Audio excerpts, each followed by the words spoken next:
Ang programang ito ay rated SPG. Striktong patnubay at gabay ng magulang ang kailangan. Maaaring may masiselang tema, lengguwahe, karahasan, sexual, horror o droga na hindi angkop sa mga bata.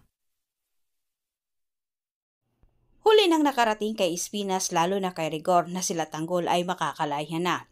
Nailabas na sa korte ang order sa paglaya nila Tanggol at wala nang pagkakataon itong si Espinas para harangan ito.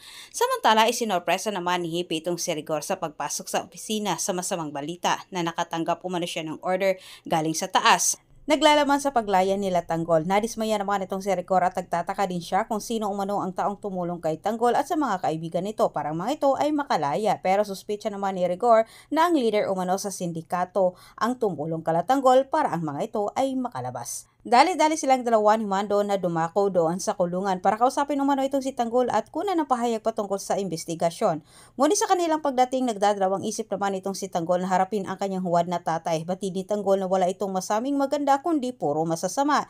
Kaya't pinili ni Tanggol na ayaw magpakita sa kanyang huwad na tatay. Ngunit ayaw namang tumigil ni Rigor kahit si Marcelo naman ang nag-utyo kay Tanggol na kausapin umano itong si Rigor hindi para magmakaawa na siya'y tanggapin kundi para ipakita kay Rigor at ipagmukha na hindi na umano siya babalik dito.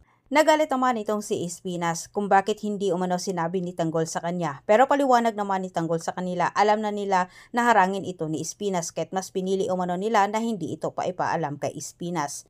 Sinunod ni Tanggol ang payo ni Marcelo sa kanya at hinarap niya ang kanyang tatay. At sa kanilang pag-uusap, wala talagang magandang masabi itong si Rigor kay Tanggol kundi puro masasakit na salita. Pero diretsahan din siyang sinagot ni Tanggol na sa puntong ito ay hindi na umano siya magpaapi-api pa kay Rigor.